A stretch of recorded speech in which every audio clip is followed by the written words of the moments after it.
Olá pessoal, meu nome é Eduardo, seja bem-vindo ao canal. Nesse vídeo nós vamos analisar o documento Manifestis Probatum, que é o documento emitido pelo Papa da época em que foi feito e que concede a fundação do Reino de Portugal, que nós conhecemos hoje como o país Portugal. E por que esse documento é tão relevante, é tão importante de ser analisado aqui? Porque uma vez Portugal tendo sido fundado como um reino, né, e se expandido com os seus desenvolvimentos marítimos, houve então a expansão e justamente a descoberta, o desbravamento, o desenvolvimento, etc., do Brasil. Então nós estamos intimamente relacionados com a história de Portugal, muito embora muitos colocam de uma forma pessimista a relação do Brasil em relação à sua origem portuguesa, mas é importante verificar os documentos para que nós possamos compreender de fato a história e não nos basearmos em teorias ou em preconceitos relacionados a isso. Então, por isso que eu acho interessante verificar esse documento. Nós iremos analisar outros tipos de documentos, seja no âmbito histórico, no âmbito político e também no âmbito linguístico. Então, nesse documento, nós vamos saber como se deu um documento formal para fundar o Reino de Portugal através aí de um documento emitido pelo próprio Papa da época, né? Então é um documento que tem a sua relevância histórica e o seu contexto também. E é um documento que concede o reino ao rei Dom Afonso Henriques. E, de acordo com a teoria do implexo da genealogia, todos aqueles que são descendentes de portugueses são também descendentes de Dom Afonso Henriques. Então, muito provável que você que está me assistindo também é descendente de Dom Afonso Henriques, né? Mais ou menos ali, se for calcular, cerca de 100 milhões de pessoas são descendentes do rei Dom Afonso Henriques, né? Grande parte delas está justamente no Brasil, porque somos descendentes em grande parte dos portugueses, né? Então, é lógico que existe toda a miscigenação brasileira, existe todos os aspectos que nós devemos considerar, especialmente se tratando de imigrantes, né, que vieram de outras regiões que não foram de Portugal. É bem provável que esses não tenham ascendência em relação a Dom Afonso Henriques. Mas aqueles que especialmente descendem de portugueses e que descendem de famílias antigas do Brasil, evidentemente você vai encontrar ali o Dom Afonso Henriques talvez mais de uma vez na sua ascendência. Então, há muitos dizem, né, que é mais fácil ser descendente de Dom Afonso Henriques, é cerca de 99% de chance, se você for descendente de portugueses, do que ganhar na Mega Sena. É mais fácil ser descendente dele do que ganhar na Mega Sena. Então veja que é bem interessante isso, né? E então você vai estar lendo aqui um documento que provavelmente é um documento que foi emitido para o seu avô, né? Então veja como é algo muito mais interessante de ser lido do que simplesmente um documento político que fundou Portugal, né? O Dom Afonso Henriques, pelo menos na minha árvore genealógica, ele aparece várias vezes, especialmente ali como avô de 29ª, 28ª geração.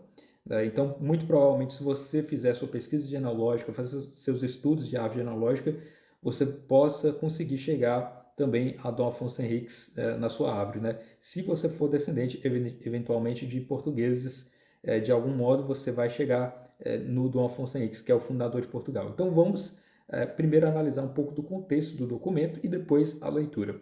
Essa é a imagem do Papa da época, que é o Papa Alexandre III, e Manifestis Probatum é uma bula emitida pelo Papa Alexandre III e foi emitida em 23 de maio de 1179 e declarou o condado portucalense independente do Reino de Leão. E aí, Dom Afonso Henriques se tornou então seu soberano, se tornou seu rei. A partir então de 1179, juridicamente, Portugal se tornou independente, se tornou então um próprio reino e é um documento de alta importância porque foi o próprio Papa que concedeu, né? E a partir desse momento que o Papa concedeu isso, Portugal então teve aí a sua própria soberania. É importante dizer que os papas durante a Idade Média, esse é um período que ainda está na Idade Média, o Papa tinha esse poder, essa relevância de nomear reis, de organizar aspectos jurídicos, dada a importância do cargo aí da igreja na época. Então, por isso,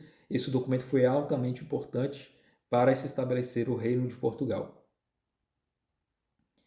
Então, nós temos, para saber um pouco das origens, né?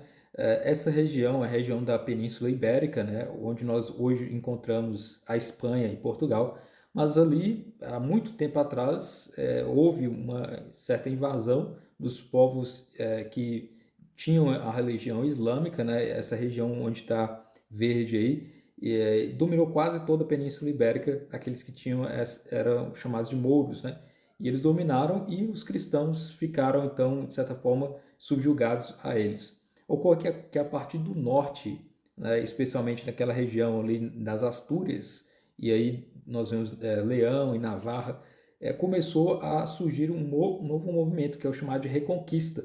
Os reinos cristãos começaram a se ampliar, a formar exército e a lutar contra esses que eram mouros. E aí começou então a retomada das terras durante vários anos. Houve várias batalhas ali a partir do norte da Península Ibérica, descendo ao sul até retomar toda a região ibérica, como nós verificamos aqui. E existia então o rei Afonso, né? O rei Afonso, ele era o rei de Leão e ele tinha então muito poder, estava cada vez mais ampliando as suas terras e ele teve vários filhos e se casou, etc. E ele teve uma filha, que é a Dona Teresa de Leão. Só que essa filha não era uma filha do casamento, né? Era uma filha considerada filha ilegítima, ou seja, era provinda de uma relação extraconjugal. Mesmo assim, entre os nobres, havendo relação extraconjugal e não sendo um filho, poderia existir a legitimação e esse filho ainda permanecia com direitos, mesmo não sendo propriamente do casamento, né? Então, por isso que o rei Dom Afonso ele dava então os poderes para sua filha como uma nobre mesmo, né? E aí nós temos que ele decidiu que ela deveria se casar, porque naquela época os casamentos eram arranjados, né? E ela se casou então com o conde Henrique de Borgonha. Ele era da França e era um homem muito bom em termos de batalhas, né? E ajudou muito na Reconquista. Enfim, ele se casou então com a filha do rei Dom Afonso, que é o rei de Leão, né? Da região de Leão, ali no norte da Península Ibérica. E como dote, né? Como uma forma de agradecimento e também como parte da questão do casamento, o rei Dom Afonso então decidiu dar as terras para o conde Dom Henrique, né, que é esse aí, para que ele dominasse as terras próximas à região onde hoje nós vemos o norte de Portugal. Então, por isso, nós verificamos ali o condado portucalense. O condado portucalense, então, passou a ser dominado pelo conde Dom Henrique e sua esposa, Dona Teresa, e nós verificamos ali, essa era a configuração, então. O condado portucalense, ele então era parte do Reino de Leão, né? Ele não era independente. Então, o conde, ele servia como se fosse um governador atualmente aqui no Brasil, né? Ele não é independente do restante e ele tem aí que cumprir algumas questões de sucessão, né? E também de se submeter em relação ao rei, no caso, que ao rei de Leão. Mas mesmo assim eles buscavam, né, especialmente o Dom Henriques, buscavam uma força maior, se concentrar em termos de poder, para que logo depois, daqui a alguns anos, ele se tornasse independente, formasse o próprio reino. E essa era uma ideia do conde, né, de Borgonha, mas que depois ele se tornou conde do condado, né, do portucalense. E a Dona Teresa, que era sua esposa, também tinha essa mesma noção de que poderia ser aí um condado independente. Embora existissem controvérsias, as irmãs e os irmãos aí da Dona Teresa não concordavam eventualmente, porque eles seriam herdeiros aí do Reino de Leão, mas enfim, era o que estava sendo proposto naquele momento. Então nós temos aqui a configuração os muçulmanos ao sul da Península Ibérica e os vários reinos cristãos ali, Leão, Castela, Navarra, Aragão, todos esses reinos depois eles foram sendo modificados, né, e foram unificados depois no que hoje nós conhecemos como Espanha, com exceção de Portugal, né, que se tornou independente, como nós verificamos no próprio documento aqui. Então é mais ou menos essa configuração que estava nessa época. Está destacado o condado portucalense em verde, mas ele era parte justamente dessa região de Leão aí. Então, do casamento de Dom Henrique com a rainha, no caso a princesa Dona Teresa, surgiu então o filho. E esse filho é justamente Dom Afonso Henriques, que eu mencionei, que é considerado o pai dos portugueses, né? Todo mundo que é descendente português é descendente também de Dom Afonso Henriques e de quase todo mundo que era português na mesma época dele. Mas basta saber disso, né? Ele é considerado como fundador de Portugal em termos políticos, em termos jurídicos, e ao mesmo tempo também todos são descendentes dele de alguma forma ou de outra. Então temos essa configuração, né? O Dom Henrique de Borgonha e sua esposa Dona Teresa tiveram então Dom Afonso Henriques, que estava então meio que destinado a se tornar o rei de Portugal, muito embora nessa época não existia ainda a formação do reino. Ocorre que o Dom Henrique ele acabou falecendo e aí Dona Teresa permaneceu como a nobre que governava a região do Condado Portucalense. E ela pretendia ainda que se tornasse um país, se tornasse um estado independente do Reino de Leão. E ela começou a se organizar porque existia toda uma tensão política na época, né, de retomada de poder e de destituí-la dessa região, justamente pelo fato de que ela já não tinha mais o seu marido, né? E ela acabou, então, com o passar do tempo, encontrando outro homem que acabou tendo aí uma intriga. Não vou entrar muito em detalhes dos aspectos históricos para que a gente possa ganhar tempo, mas acabou que o próprio filho, né, do primeiro casamento, que é o Dom Afonso Henriques, ele não concordou com essa união, porque a Dona Teresa teve outros filhos, então houve agora uma disputa de interesses familiares pelo próprio condado portucalense. E aí nós temos uma batalha do Dom Afonso Henriques, agora adulto, contra as forças de Dona Teresa, sua mãe, né? Porque os interesses dela estavam agora com o novo marido, com os novos filhos. E ocorre então que o Dom Afonso Henriques acabou vencendo essa batalha contra sua própria mãe e permaneceu como sendo o líder ali do condado portucalense e estava então projetando, né, se tornar então o rei de Portugal. Então nós temos aqui um pequeno resumo em datas para que você possa olhar. Em 1096 o rei Afonso VI de Leão e Castela entrega o condado portucalense à sua filha, a infanta Dona Teresa de Leão, e o conde Dom Henrique de Borgonha. E Henrique se torna então conde de Portugal. Em 1112 morre o Dom Henrique, né, que é o conde de Portugal, e sua viúva passa a governar enquanto o filho Dom Afonso Henriques não atinge a maioridade.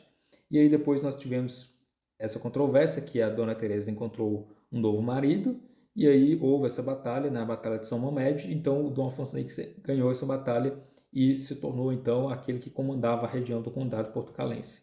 Nós tivemos a Batalha de Ourique também, que é muito importante, mas que eu vou deixar para mencionar ela em outra oportunidade ainda. E lá ele se consolida como alguém realmente o líder e rei de Portugal de fato, né? Não de direito, porque ele tinha os poderes, mas não tinha os documentos, o reconhecimento ainda. E logo depois, em 1159, houve o início do pontificado do Papa Alexandre III. E esse Papa Alexandre III foi quem justamente emitiu o documento Manifesto Probatum em 1179. Então veja que demorou muito tempo, né, quase 100 anos, para que Portugal de fato se tornasse independente do reino de Leão e de outros que pudessem querer e pretender se tornarem donos daquela região. E Dom Afonso Henriques acabou falecendo em 1185, né, deixando então seu legado ainda para ser explorado ainda. O reino de Portugal estava no início e ele precisava se expandir mais ao sul, mas ele trouxe então a consolidação da ideia de um reino independente chamado o Reino de Portugal, e por isso que ele é considerado como sendo o fundador de Portugal. Aqui nessa biografia que é tão relevante, ela é tão importante, que escrita por José Matoso, né, a biografia de Dom Afonso Henriques, e ele fala justamente sobre esse documento Manifestus Probatum e a sua importância, né? Aqui na página 361 dessa versão, ele diz o seguinte: o reconhecimento da Santa Sé marca um momento importante na história portuguesa em geral e no processo de afirmação de Portugal como nação independente. Portugal entrou assim no pleno direito de pleno direito no concerto das nações. A partir de 1179, Afonso Henriques deixava de ser rei apenas de fato para se tornar rei de pleno direito. Ao reconhecer a sua dignidade, o Papa sancionava também a independência do reino. Então, veja que Dom Afonso Henriques ele era rei de fato até 1179. Ou seja, ele tinha o exército, ele tinha o poder, ele se autodeclarava como rei, mas ele não tinha documento, ele não tinha reconhecimento, especialmente dos outros reinos cristãos, ainda não estava plenamente aceito, mas com o documento papal isso foi plenamente justificado e plenamente reconhecido, de fato, né, como rei de Portugal e com a fundação do Reino de Portugal. Então é bem interessante, houve uma série de negociações para que esse documento se tornasse então possível, mas eu não vou entrar muito em detalhes quanto a isso, apenas um aspecto geral aqui do contexto para que você possa entender a origem desse documento. Né? Eventualmente eu irei fazer outro vídeo narrando a história de Dom Afonso Henriques, que é uma história bem interessante, e o processo todo de formação do Reino de Portugal, que é altamente relevante para quem é brasileiro, para quem quer conhecer as suas origens tão remotas em se tratando do vínculo com Portugal. Então aqui é uma breve configuração de como que estava se consolidando aí as divisões dos reinos naquela época, aí já com o Reino de Portugal independente. O sul precisava ainda ser tomado, né, dos muçulmanos, mas isso foi uma questão de tempo. Até 1492 estava se consolidando ainda essas retomadas, né, que nós conhecemos como a Reconquista. E esse aqui é o documento dado pelo Papa que justamente garante a origem do Reino de Portugal. Ele está disponível atualmente na internet, você pode acessar de forma gratuita, aí nesse link que está logo abaixo da imagem, está na Torre do Tombo, né, que é o Arquivo Nacional, onde reuniria os vários documentos de importância para o Reino de Portugal, né, e também documentos para a história de Portugal em si. E então você pode acessar esse próprio documento em sua fonte original, que é muito interessante, de forma digitalizada, né? Agora, quanto ao documento, nós vamos ler então cada parágrafo e observar as palavras que foram utilizadas. E é muito interessante ler um documento antigo para que nós possamos entender o que estava sendo dito. Não basta apenas dizer, o Papa concedeu o Reino de Portugal a Dom Afonso Henriques. Mas como, com quais palavras, qual a forma que ele utilizou no documento para isso? E é isso que nós iremos verificar. Então, o documento é todo em latim, porque era a língua mais frequente utilizada na igreja, né? A língua oficial da igreja ainda é o latim, e todos os documentos de grande relevância e solenidade eram redigidos em latim. Né? Então, nós temos que todo documento está escrito em latim daquele período, e eu fiz a tradução aqui com algumas recomendações, com algumas adaptações para que você possa compreender o texto, né? Então, lindo em português. Alexandre, bispo, servo dos servos de Deus, ao caríssimo filho em Cristo Afonso, ilustre rei dos portugueses, e a seus herdeiros in perpetuum. Então, aqui, a carta, né, o documento, ele é endereçado justamente ao rei Dom Afonso Henriques, já sendo reconhecido logo no início como rei dos portugueses, e endereçado ao rei Dom Afonso Henriques, mas também aos herdeiros do Dom Afonso Henriques, né? Ou seja, a garantia da independência era dada ao rei e aos seus herdeiros, aos seus sucessores, que é algo próprio da monarquia, né? E aqui começa o documento com as palavras manifestes probatum. Todo documento papal, normalmente ele tem o título, né, dado pelas primeiras palavras usadas pelo Papa. Então, por isso, manifestes probatum é o nome do documento. Então, traduzindo, está claramente demonstrado que, como bom filho e príncipe católico, prestaste inumeráveis serviços à tua mãe, a Santa Igreja, exterminando intrepidamente em porfiados trabalhos e proezas militares os inimigos do nome cristão e propagando diligentemente a fé cristã. Assim, deixaste aos vindouros nome digno de memória e exemplo merecedor de imitação.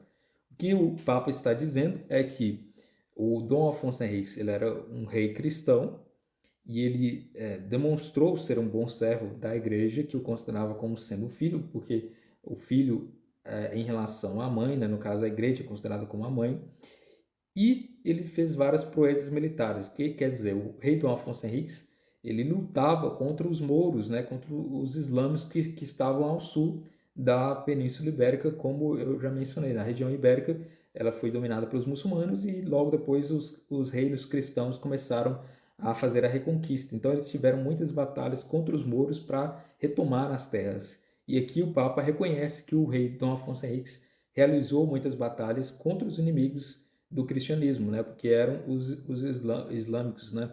Então, ele propagou a fé de forma que o Papa reconheceu isso como sendo algo honroso e como sendo algo digno de memória e exemplo merecedor de imitação. Ou seja, ele conseguiu atrair aí a atenção do Papa justamente por ser um homem que atuou na defesa da fé católica, né? Deve a fé apostólica amar com sincero afeto e procurar atender eficazmente em suas justas súplicas os que a providência divina escolheu para governo e salvação do povo. Por isso nós atendemos às qualidades de prudência, justiça e idoneidade de governo que ilustram a tua pessoa, tomámo-la sob a proteção de São Pedro e nossa, e concedemos e confirmamos por autoridade apostólica ao teu excelso domínio o reino de Portugal, com inteiras honras de reino e a dignidade que aos reis pertence, bem como todos os lugares que, com o auxílio da graça celeste, conquistaste das mãos dos sarracenos e nos quais não podem reivindicar direitos os vizinhos príncipes cristãos. Então, essa é uma parte muito importante do documento, porque o Papa está dizendo, né, que verificando toda a questão do Reino de Portugal, eles vão reconhecer as qualidades do Dom Afonso Henriques como sendo alguém que tenha a prudência, justiça e idoneidade de governo. Ou seja, alguém que foi realmente sábio, alguém que foi justo dentro da sua atuação e que foi honesto, né, na sua gestão. E não só isso, né, que essas qualidades são qualidades dignas para que ele seja reconhecido como um rei. Né? E aí o próprio Papa coloca o reino de Portugal sob a proteção de São Pedro, né, e do próprio Papa como sucessor de Pedro, e aí afirma por autoridade apostólica, então, o domínio do reino de Portugal dado ao próprio Dom Afonso Henriques, né, com a dignidade a mesma dada aos reis que já existem na Europa naquele momento. Então, esse é o reconhecimento próprio dado pelo Papa, né? E além disso, os outros reinos não podem reivindicar domínio sobre esse reino de Portugal. Eles se tornam independentes, né, como está escrito aqui, né? E nos quais não podem reivindicar direitos os vizinhos príncipes cristãos daquelas terras que foram dominadas por Dom Afonso Henriques e seus herdeiros, retomadas, né, dos sarracenos. Ou seja, o que acontecia é, se o reino de Portugal se expandisse e, expandindo, tirasse as terras das mãos dos mouros, essas terras pertenceriam ao reino de Portugal e nenhum outro vizinho, príncipe, poderia reivindicar isso. Foi o que justamente aconteceu, né? Se nós observarmos um mapa, o reino de Portugal era pequeno na parte norte e foi se expandindo para a parte sul e, portanto, se tornando um reino consolidado. E para que mais te fervores em devoção e serviço ao príncipe dos apóstolos São Pedro e à Santa Igreja de Roma, decidimos fazer a mesma concessão a teus herdeiros e, com a ajuda de Deus, prometemos defender-lhe quanto caiba em nosso apostólico magistério. Continua, pois, a mostrar-te filho caríssimo, tão humilde e devotado à honra e serviço da tua mãe, a Santa Igreja Romana, e a ocupar-te em defender os seus interesses, a dilatar a fé cristã, de tal modo que esta sé apostólica possa alegrar-se de tão devoto e glorioso filho e não duvide da sua afeição. Então, ou seja, aqui ele está dizendo que a sé apostólica, né, ou seja, Roma, né, os papas sucessores de Pedro, no caso, né, e dada essa ligação, estariam então dispostos a defender o reino de Portugal, o nome como reino independente também. E ele diz então, né, que deseja que o rei Dom Afonso Henriques continue demonstrando como sendo um humilde e devotado e a serviço, né, da Igreja Católica.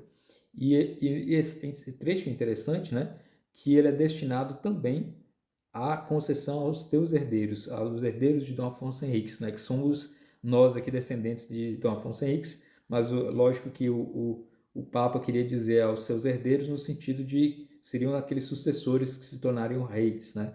Mas é interessante que o Papa usa essa expressão, os seus teus herdeiros, que pode ser tanto aqueles herdeiros específicos que seriam os reis, quanto todos aqueles que são descendentes de Dom Afonso Henriques, ou seja, nós aqui, né? Para significar que o referido reino pertence a São Pedro, determinaste como testemunho de maior reverência pagar anualmente 2 marcos de ouro a nós e aos nossos sucessores. Cuidarás, por isso, de entregar tu e os teus sucessores ao arcebispo de Braga, pro tempore, o censo que a nós e a nossos sucessores pertence. Então aqui o Papa ele institui uma espécie de tributo, né, um dízimo, que seria dado então à igreja. Né? Então houve o reconhecimento do reino de Portugal e ele estava então submetido diretamente não a outro rei, mas senão a São Pedro, no caso a igreja. Então era o topo máximo da hierarquia dada aos reinos. Né?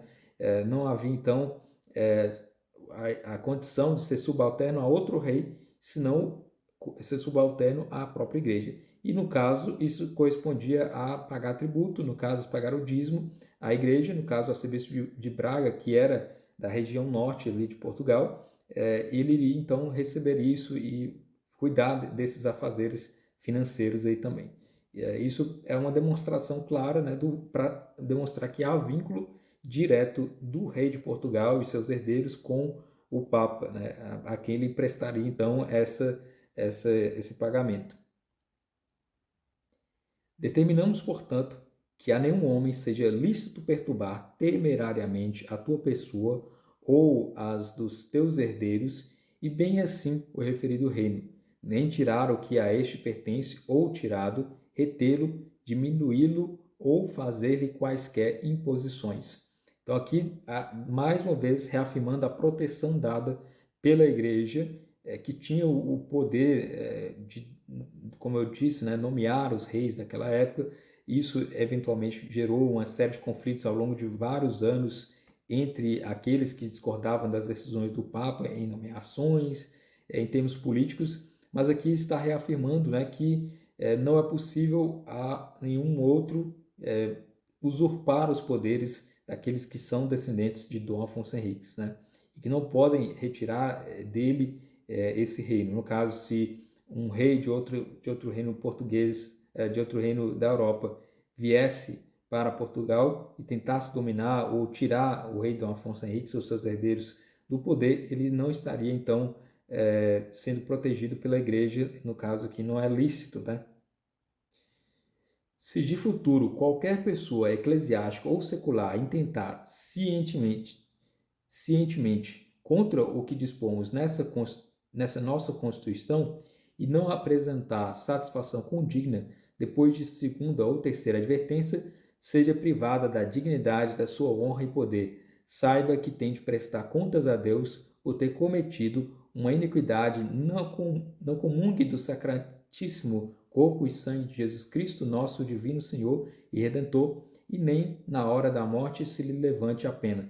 Então, está dizendo aqui que se alguém, seja ele membro da igreja, um bispo, né, ou alguém que esteja inserido dentro da igreja, né, um padre, etc., ou mesmo alguém que é secular, né, um leigo, tentar contra o que está esse documento disposto, ou seja, contra a independência de Portugal, ele será advertido 1 ou 2 vezes. Agora, se não for e não cumprir o que está sendo feito nessa advertência, ele será desonrado e ele não poderá ser membro da igreja. Então, ele vai ser excomungado pelo fato de ter atacado a independência de Portugal. E não só isso, né? Essa pena de excomunhão não vai ser levantada nem mesmo diante da morte. Né? Então, bem interessante isso. Né? É uma das penas mais pesadas dadas pela igreja no âmbito espiritual, no âmbito religioso, a excomunhão, contra aquele que atacar, então, o reino de Portugal e a independência de Portugal propriamente como reino. Com todos, porém, que respeitarem os direitos do mesmo reino e do seu rei, seja a paz de nosso Senhor Jesus Cristo, para que neste mundo recolham o fruto das boas obras e junto do soberano juiz encontrem o prêmio da eterna paz. Amém, amém, Alexandre.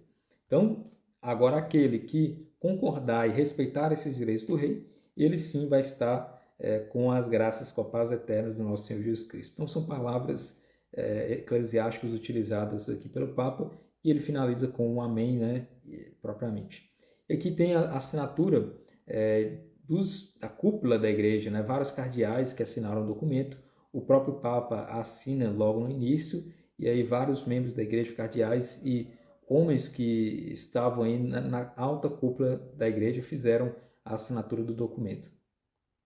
E no final é dito aqui, né, que esse documento foi escrito, é um manuscrito copiado, então dada em latrão por mão de Alberto Cardeal, presbítero e chanceler da Santa Igreja Romana, a 10 das calendas de junho, 23 de maio, indicção 11, ano aqui de 1178, da encarnação do Senhor, e 20º do pontificado do Papa Alexandre III.